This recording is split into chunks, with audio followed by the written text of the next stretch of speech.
Good morning, everybody. It's Camo Dave here. It's time for, let's do a little extra version of Letters on the Road. Hobotech. I like Hobotech. Tom Hobotech just bought a house. Hi, Heidi. Anyway, we got a very interesting comment from him regarding my yesterday video, on my rant video on prepping. Prepping. I think there is a big difference between panic and prepared. With unemployment hitting 30% and the stimulus ending, there is going to be record homelessness and a tax on our resources. Who knows what the outcome will be? You keep saying that we survived as a nation. I was talking about yesterday how the United States has survived many different crises over its many century lifetime. We survived as a nation, but you forget that there are millions that didn't make it. Look at how many died in the pandemics and wars that we fought. Millions dead from sickness, starvation, and natural disasters. Just because the last 50 years has been somewhat safe for most doesn't mean it will stay that way. Everyone should be prepared for local emergencies and not rely on the government to save them, as they really don't care about us. All right.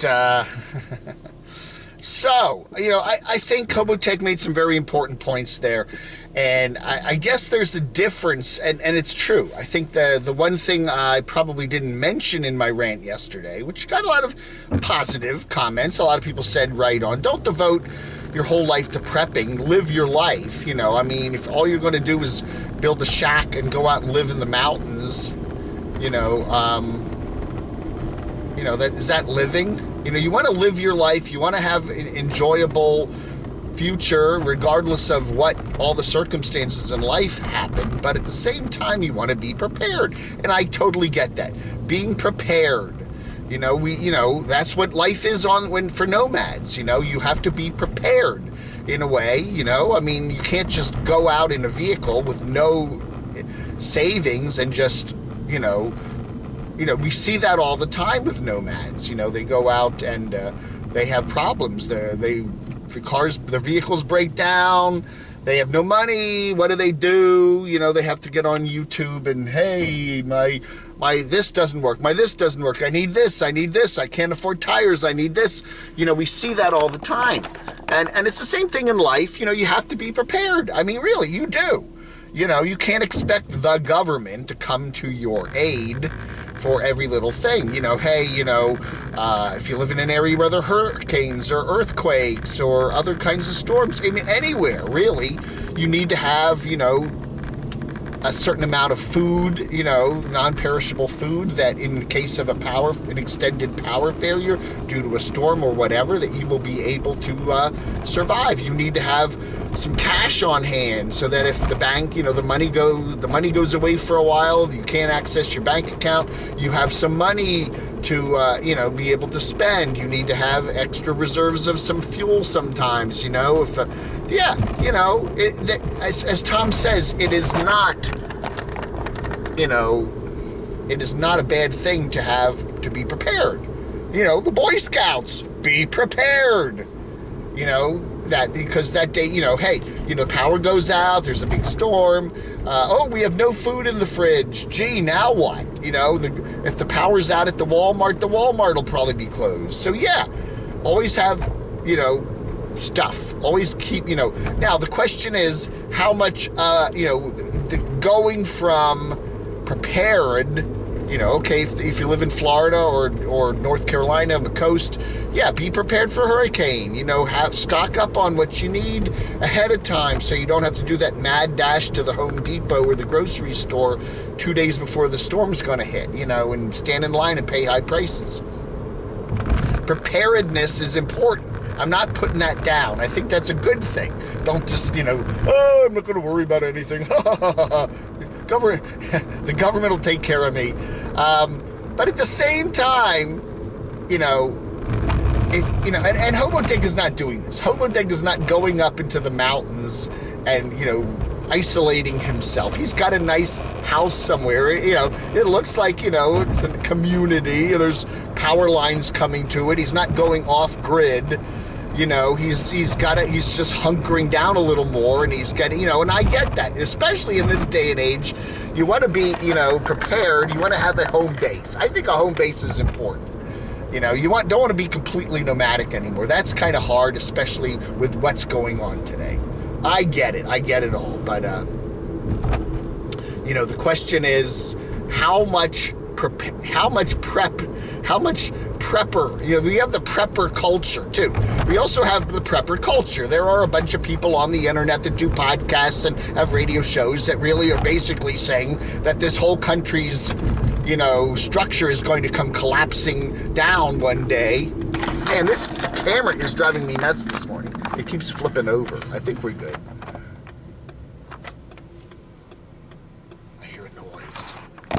I always think Little Adam's making a funny noise, but it's something from the outside there. I'm going, what is that? Is Little Adam's engine sounding different? Oh, well, we'll have to just deal with a leaning camera. I'm not going to worry about it. Anyway, there are these people out there, that do these podcasts and do these radio shows and do these YouTube channels that are trying to scare you, to make you think like everything is going to come collapsing down tomorrow, and that you need to go out in the mountains and build a shed and stock up on, years and years worth of food because everything's going to come crashing down. Now, I'm not going to say that's not going to happen, okay? Who knows, I mean, really. I watch this thing of one channel, Suspicious Observers. I watch that. It's a good channel where they talk about all the solar flares and the solar activity and all the weird earthquakey stuff, and it's almost like a pre-Armageddon channel. And I do watch that, and I find it interesting. I'm not necessarily going to believe all of it, but I like it. It's interesting. I find it fascinating. But at the same, theoretically, we could get a big solar, what do they call it, coronal mass ejection. That could happen. A big, giant hunk of the sun comes spewing out, and if it hits the Earth just right, and it's, one of these once every 300, 500-year things, it could knock out power and damage the electrical grid for a good chunk of the planet. It could do that. And then all of a sudden, what are you going to do? What are you going to do in the United States of America? What if that coronal mass ejection hits and all the power in the United States of America goes out and it can't be turned back on within a couple days or a couple weeks? What if it's going to be out for the better part of a year? What then?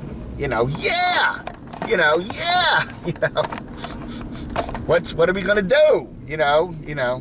That's a very good point. And, I'm not saying, I think the chance of that happening is very, very, very slim to that effect. But, hey, what if that happens? All of a sudden, you can't fill up your car with gas. Your car won't start because this electromagnetic pulse will fry all the circuitry. So all your electronics won't work. Transformers won't work. The power company won't work. You're effed. Hey, guess what? You're effed. Hey, you could go to the I'm just saying, you could go to the doctor tomorrow. And the doctor says, oh, you've got, pancreatic cancer and you've got 3 months to live, maybe. You're effed. I'm just saying, life is like that, You could, I'm sort of what they call a fatalist in the sense that, hey, things could happen at any moment, Suddenly, things can happen to you on a personal level or on a social level. And, and when you sit down and write down all the different things that could happen to you, a blood clot, I could have a blood cut to my brain, I could have a heart attack suddenly. People do just suddenly drop dead. I could, the tree in front of the car could collapse, and a plane could crash right on me right now. A meteor could come down. You think of, did you hear about Uncle John? He just was sitting there having dinner and just went, and that was it. He was gone, Yeah, there are so many things that can happen to you. There are so many things that can happen to you socially. Yeah, we could have a coronal mass ejection. We could have a government collapse. We could have, whatever. And everything would just fall apart. Now, the question is, do we spend our whole life worrying about all these potentialities, which are all pretty slim chances, and just prep for all of that, and sit there and worry and go out and live in a shack in the mountains and eat canned beans? Or do we just sit back and say, look, we got to live our lives, okay? Yeah, take precautions, prepare for the storm, have some extra food in your house, have some generators, have a couple jackeries around in case the power goes out. But there's only so much you really can prepare for, and ultimately, eventually, something's going to get you, and you can't sit around for your whole life and worry about that. I'm going to live in fear my whole life. I don't want to live like that.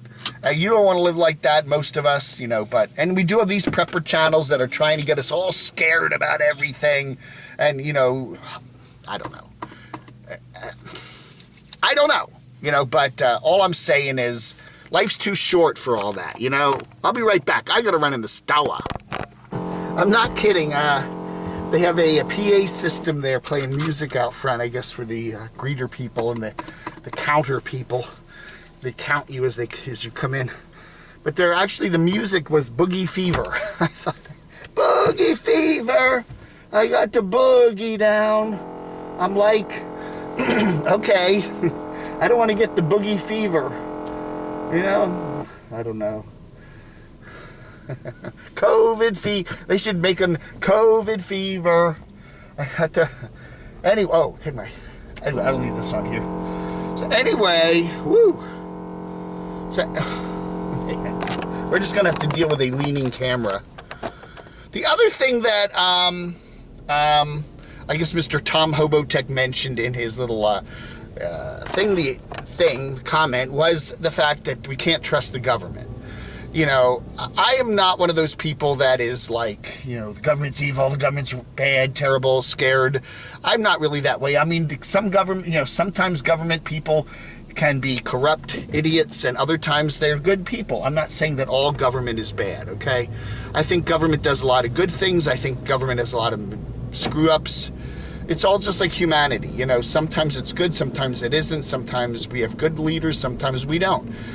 And I do think, in some places, government does a better job at preparing for disasters. Governments do that too.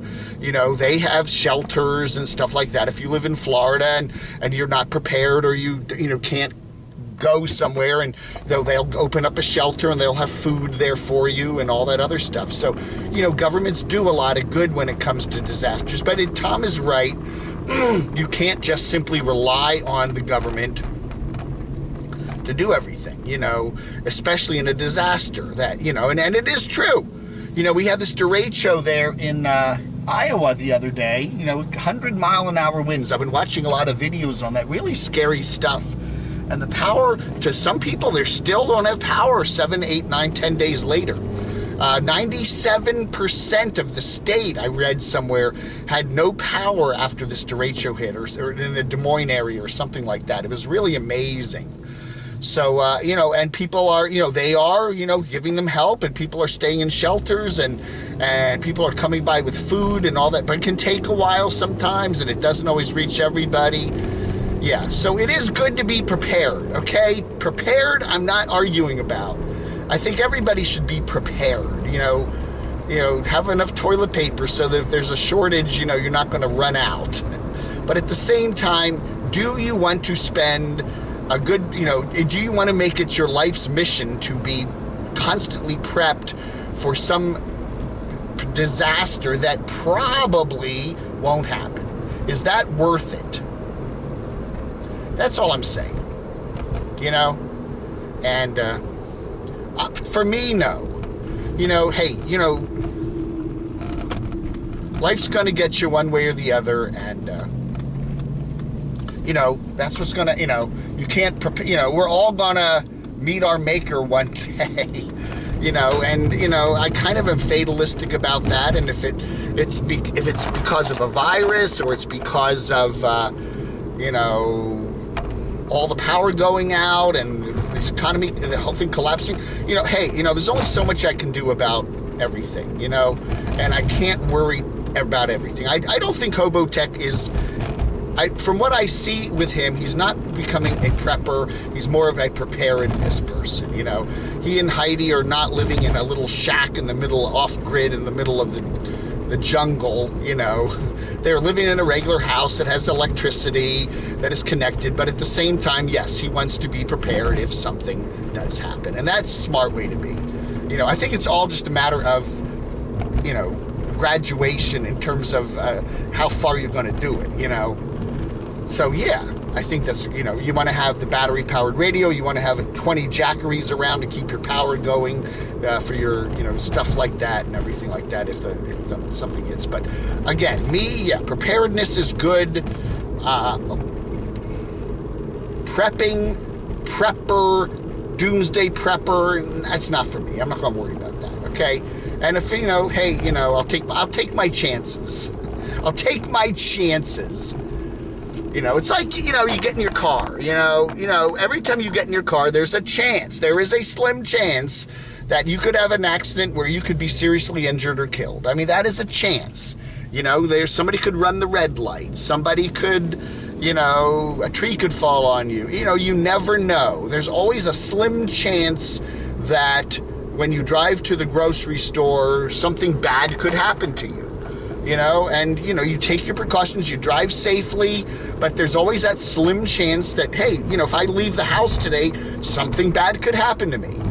And does that mean you never leave your house? You know, some people are like that, you know, they're agoraphobic or something. They don't want to leave their house because, you know, there's that 0.01% chance that if I leave my house today, something bad could happen to me. If I stay home, that can't happen to me. However, who knows, while you're sitting there, you could just keel over because something went wrong inside you. There's always that chance. And, you know, the prepper thing, hey. And as I say, if you want to prep, I think a lot of these YouTubers, they want to do the prepping channels because they want to get views. And you know, scaring people will get you views. So anyway, all right, that's it. Tom's a good guy. I like Hobotech. I hope he and Heidi have a good time in the house there. Looks cool. You know, and, you know, stay prepared, but don't overdo it, okay? Because you got to live your life. All right, everybody, that's it. Vlog under. This has been a Crotchy production under the auspices of ZAP LLC. Oh, yeah. Now I got to punch it. Rum, rum, rum.